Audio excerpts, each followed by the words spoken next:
Hello, this is Robert Rickover at Body Learning, and today my guest is Mike Cross, who's an Alexander Technique teacher in Aylesbury, England, which is north of London.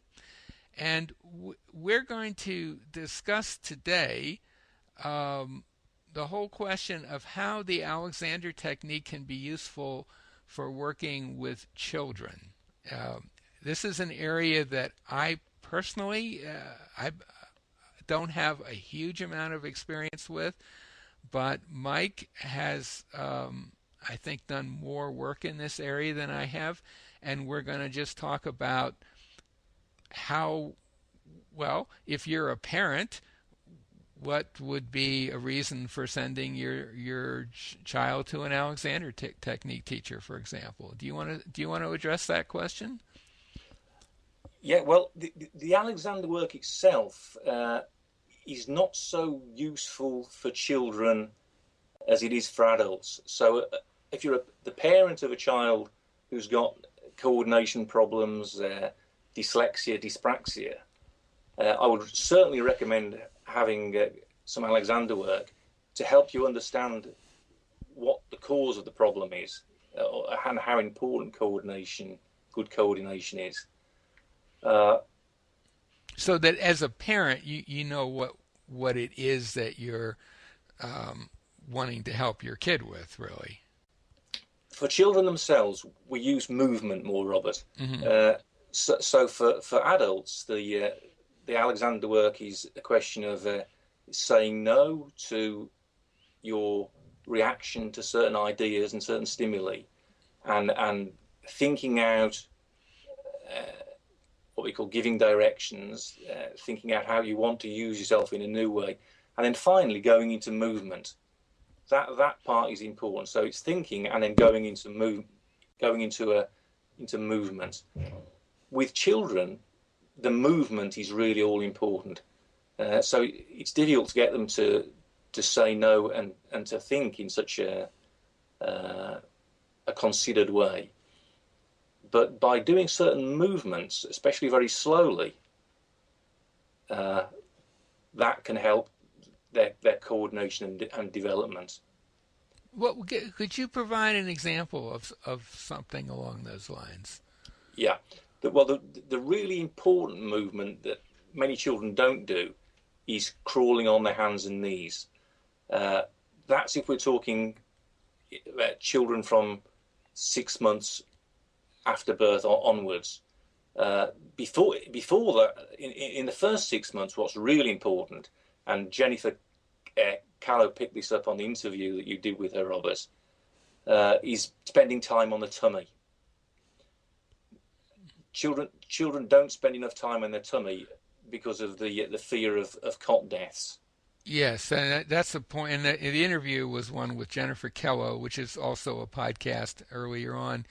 And she makes the point that the fear in the States, it's called SIDS, I guess, sudden infant death syndrome. Yeah, death syndrome. Yeah, a big issue in the States, and the Pediatric Society here has basically told parents not to let kids sleep on their stomach because of the dangers of that. And whether or not to me, that sounds a little like maybe missing the point, but I'm not a baby expert. But the fact is that a lot of parents will not let their babies lie on their stomach. So Jennifer came up with some suggestions of how to compensate for that. And I think Jennifer is in the medical profession, so yes, she has to be very careful. Very careful, about what she says. But I haven't got any position anywhere, so I'm quite at liberty to say that advice that not to put babies on their tummy is rubbish. Babies should go on their tummy and do spend lots of time on their tummy, making the movements which are necessary if they're going to inhibit, if they're going to let the brain get control of certain primitive reflexes with which a baby is born. So I should explain what a reflex is. A reflex is an automatic, stereotypical response to a stimulus. It could be any stimulus. A very important one is the panic reflex. So if you take a newborn baby and drop it, its arms will fly out in the air, its skin will go red, and so on. That panic reflex is a reflex which should be there to help a baby survive. And it should be there for the first few months. But then the brain, because it's made certain movements, because the body's made certain movements, the brain gets control over that reflex. And if you drop a baby of, say, 2 or 3, it might exhibit a kind of a startle pattern, which is a more mature response, but it wouldn't exhibit the full-blown panic reflex. Its arms wouldn't fly out and so on. So if children don't make the movements that they need to make, these primitive reflexes get stuck in the system. And that's the cause, that's the root cause of dyslexia, dyspraxia, hyperactivity, all kinds of problems that would seem to be on the increase in America and in Britain. Mm-hmm. So I think we should make it really clear that neither one of us is offering medical advice of any kind. And if you're a parent and you are following the guidelines of not letting your baby sleep on his stomach, there are some things you can do to compensate for the issues that you just talked about, and one of them you're suggesting is crawling and creeping, for example. Are those the well? If the baby hasn't spent enough time on its tummy in the first 6 months, then find ways for it to spend time on its tummy later on, where the fear of SIDS has passed, or but the very, very important movement is crawling on hands and knees. Yes, that's in order to explain why it's so important, I'd need to explain a little bit about 2 reflexes in particular. See, some of the children we see, a lot of the children we see, have problems with handwriting. Now, there are going to be some parents who'll listen to this and know that I'm just talking about their child, that the child might be quite intelligent, quite bright, but as soon as it's got a pen or a pencil in its hand, it can't think. And the cause of that, Alexander himself, if you look at what he wrote about children struggling to do writing and drawing, he was looking at children who had an immature asymmetrical tonic neck reflex, is what it's called. That sounds very scientific and off-putting, but what it is, when a baby turns its head in the womb, if it turns its head to one side, its arms will go into a kind of fencer position. Its legs will to some extent too. So it's an asymmetrical tonic neck reflex, or a fencer reflex, we could call it. And so as long as that reflex is in the system, as soon as the child's head turns to one side, the arm on that side will want to extend. And that being the case, when the child comes to do things like handwriting and drawing, consciously it'll want its arm to, say, flex, but the reflex will unconsciously want the arm to extend. So immediately a conflict is set up within the child's system between its conscious intention and what the reflex wants it to do. So when parents phone us up and say, oh, my child's got problems with handwriting, 100 times out of 100, that reflex is more or less immature. It hasn't been integrated properly. And so that reflex splits the body into left and right. It stops the 2 sides getting in communication with each other. So as long as that reflex is immature, it prevents cross-pattern movements, like cross-pattern crawling or cross-pattern marching. It prevents the child from doing those movements. So if you ask a child to march up and down, and it sets off, say, it puts its left foot forward and its left arm forward together, immediately in the playground, the other children know that child has something not quite right with it. It doesn't look coordinated. So the technical term, I think, is what, homolateral walking as opposed to heterolateral. That's right. So the way you would work with kids that have these issues is you would get them crawling, and you would direct them a bit in how they crawl. Absolutely. But the first thing to do, though, is to be aware of the true cause of the problem. Mm-hmm. If a group of these reflexes are immature, especially the fear reflexes, the panic reflexes, Mm-hmm. it's a physical problem. It's a real physiological problem. Mm-hmm. That this primitive reflex, the inhibitory circuits have not formed and got it under control. But the symptoms of it tend to be very emotional and psychological. So that, the same thing applies with adults. If the reflex has stayed immature into adulthood, the adult might be accused of having all kinds of psychological problems, agoraphobia and irrational anxiety and so on. And when you recognize the real physical basis for the problem, that's a great thing in itself. And it's the same thing with parents and children. When you understand, like the handwriting reflex I was talking about, when you understand what's causing the problem, it makes your response a lot more enlightened to it. So Alexander talked about this, that if a child's got a problem with handwriting, it's no use saying, don't grip the pen so hard, or, sit up straight and put your head like so and so. What's required is what Alexander called coordination on a general basis.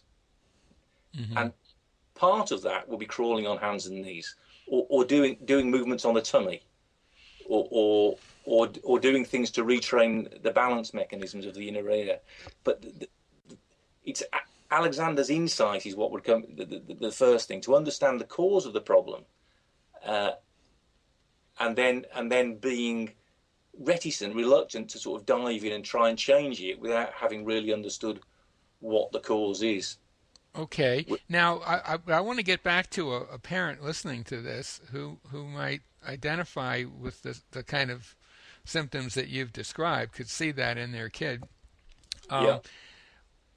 Do you have any suggestions that they might have for working on their own with their kid, or do you think they should take the kid to, I don't know, an Alexander teacher, or what would be your advice? Most Alexander teachers wouldn't really know, wouldn't really understand the problem as I'm describing it. So I was interested with what Jennifer said when you asked her about working with babies. She said she really worked with the parents, Mm-hmm. and the parents had a good influence on the children. Right. So is the takeaway message then that if you're a parent and your child is exhibiting those kind of behaviors, that maybe the first thing you should do is take some lessons yourself? Well, the first thing you should do really is not intervene to make things worse in your efforts to make things better. Like don't tell your child not to grip the pen so tightly.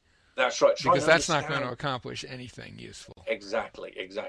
Try to understand the real basis of the problem. And Alexander lessons could help with that. Certainly, Alexander lessons would help you not do what Alexander called end gaining, which means going directly for the target that you have in mind before you've really understood what the problem in a broader sense. And when we work with children, say from 7, 8, 9-year-olds, a big part of the problem is getting the mother usually not to look for a magic solution. That's what mothers want. They just want to fix my child's problem. Mm-hmm. And it's very, very difficult. In the past we've tried saying, we want you as a parent to have Alexander lessons so you'll understand the whole process, but it actually doesn't work because they're not motivated to learn the Alexander. That's just us, forcing them into a path they're not necessarily inclined to go down. But what I would recommend a parent to do in the first instance is get the right information. And if people look on my webpage, there's a bibliography on that. The books of Sally Goddard Blythe are very, very good to explain how the immature primitive reflexes cause the problems that children with poor coordination have. Let me give you another example, Robert. And I've talked about the reflex that splits the body from side to side. Another movement reflex that crawling on hands and knees helps with is a reflex that splits the body from top to bottom, which is the cat sit reflex.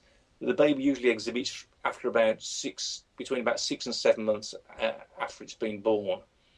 What happens with that is the baby looks up, its neck extends, and when the neck extends, the arms extend and the hips and knees flex, so the baby goes into the cat sit position. Or the other way around, if the neck flexes, the arms flex and the hips and knees extend, so the baby kind of does a bridge with its bottom sticking in the air. Now, if the baby doesn't crawl on its hands and knees for long enough, that reflex will get stuck in an immature form in the system, so that when the child is sitting at its desk at school, if it looks down at its notebook and its neck flexes, the hips and knees automatically will extend, and so the reflex will cause the child to stand up. Without any volition on the child's part, the reflex makes the child stand up. And so the teacher will say, stop being an ants in the pants, sit down. Or because the child has stood up, he might think, well, I better justify my having stood up and ask if he can go to the toilet or go and sharpen his pencil. And so then the child's behaviour is liable to be interpreted as being disruptive, or he's an awkward child. If people don't recognise that the reflex, a physical reflex, is causing the problem, then the response won't be appropriate. So again, my advice would be, first of all, before you start trying to fix anything, understand really what's going on. So do some basic research, and we'll put a link to your site next to the interview, and on your site are some resources where parents can learn more about these reflex issues. But I want to get back to once, let's say a parent has done that research and has some understanding of the ideas, theoretically has an understanding of the ideas. What are some practical things that they can do to help the situation? Would one of them be to encourage their kid to do a bit of crawling? Absolutely. Get down absolutely. on the floor and say, that's right. Yeah, do some crawling.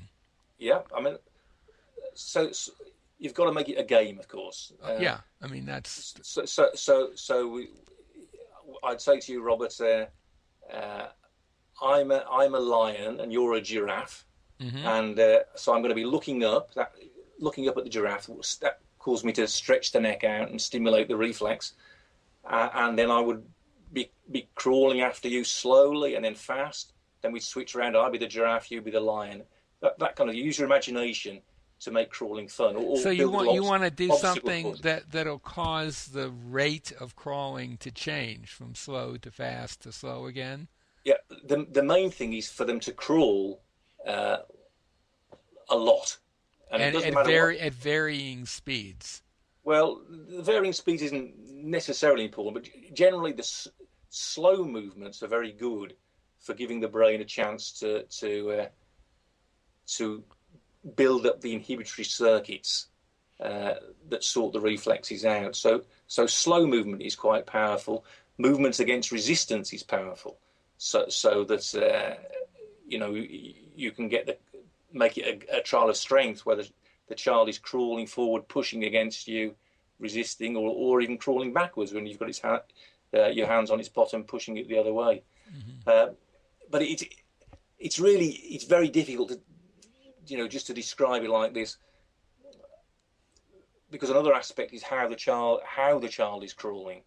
And that's where the Alexander technique might come in, right? Absolutely. Crawling with good use is better than crawling. So it does seem to me that a parent who's intrigued by what we're talking about would do well to explore having some lessons in the Alexander technique themselves.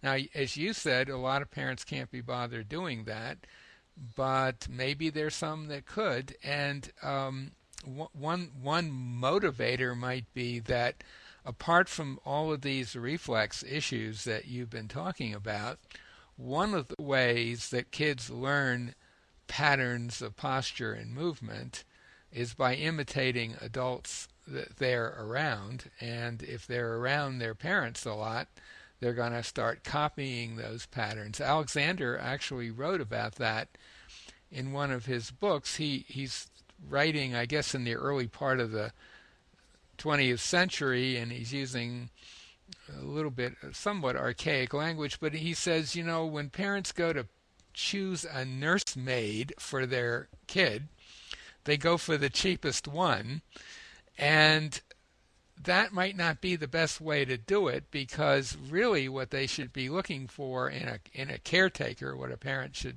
be looking for in a caretaker, is someone that's using their own body fairly efficiently, because to the extent that the caretaker has, say, harmful patterns of posture and movement, a kid is going to pick up on that pretty much instantly. Kids observe that very closely. Absolutely. And Alexander also pointed out that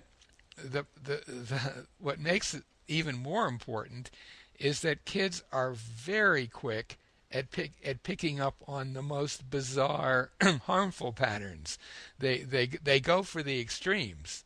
So And not only observing with her eyes, but also my wife is very keen on this, because she teaches swimming to nervous swimmers, and also to children who are starting out. And she's very keen on the fact that if a mother holds the baby in the water, if the mother is relaxed, the baby relaxes in the water. But a lot of us have fear patterns we bring into swimming, or just being in the water, and the baby very, very quickly picks those up through the sense of touch. And the sense of touch, and just being in the presence of people. Exactly. And Yeah. there's a lot of mirror neuron type research now that sort of explains that. But for sure, you as a parent are having a very profound postural / movement influence on your kid just by being in the same room with them, particularly when they're very young and they're watching you closely. They're getting a lot of cues from you about how to sit, stand, move, and do everything. So maybe a good place. This might be a good place to kind of sum it up. That if you are a parent and your child seems to have some developmental issues of the kind we've been talking about, you might want to for sure go to Mike Cross's website, where he has some resources that will help educate you about what some of these problems are. And you might want to experiment with getting your child to do some crawling, as you've described. And if there's an Alexander teacher in your area, it would probably be pretty useful for you to have at least a few Alexander lessons. I think in most cases, it's probably not such a great idea to send your kid for Alexander lessons, because that's, from the kid's point of view, just another way of trying to fix me, and they're not likely to be terribly receptive to going to see another expert about their situation. But do you want to add any other specific suggestions to that for our listeners? Just to agree with what you said, Robert, the best thing the parent can do, I think, would be to not try, in the first instance, not to be too quick to try and put the problem right. Mm-hmm. Because that's likely just to increase the amount of extra tension, and it's almost certainly not going to work. It's about as useless as telling a kid to sit up straight, for example, which we've talked about in an earlier interview. It just doesn't work. Yeah. They will do something in response to that, but what they're going to do is not going to be anything that's going to help them, and chances are they're not going to stay there anyway. So maybe if I could just add one thing, Robert, sure, just relevant. And I know you've on your website you have some information about the Tomatis work, listening work. Yes, Dr. Alfred Tomatis, a French ear doctor, I guess, has developed a whole methodology of retraining people using sounds, filtered sounds, and very interesting work and very interesting parallels to the Alexander technique. Yeah. Yeah, and children with developmental problems, their problems are largely centered in the ear. So the reflexes we've been talking about are more the vestibular part of the ear, which is to do with movement. But they will also tend to, the children with those problems will also tend to have a more generalized listening problem. Mm-hmm. So they're bad at listening to their body. They're also bad at listening to the outside world. So that is another thing to look into for parents who've got children with developmental problems. Mm-hmm. You can't really go too far on with listening work. And so if there is a Tomata Center in your area, I think their website, I have to find out what their main website is. If you happen to be in France and you're listening to this, apparently there are zillions of Tomata Centers in France. I don't think in America there are that many. And I have no idea what the situation is like in England for Tomatas. Well, there's something called the listening program. Yes. Which I administer, which is just very easy to administer program. It's not individualized. It's a 10-week course of listening to 10 CDs, but that can be a good starting point because do you have a link to that on your website? Yes, there's a link to that on my website. So that's something that you could get. I guess we could call it a slightly stripped down version of the Tomatis method. That's right, and that may do the trick for a small kid, I would think. Well, if the child really gets engaged in listening, its use, what we call in Alexander terms, its use, how it uses itself, will improve. Because the desire to listen, if you think of a rabbit with its ears pricked up, if you get the child listening, a lot of so-called postural improvements will take place. Right. I mean, Tomatis actually uses the term listening posture, and if you read his description, it sounds pretty Alexandrian to me.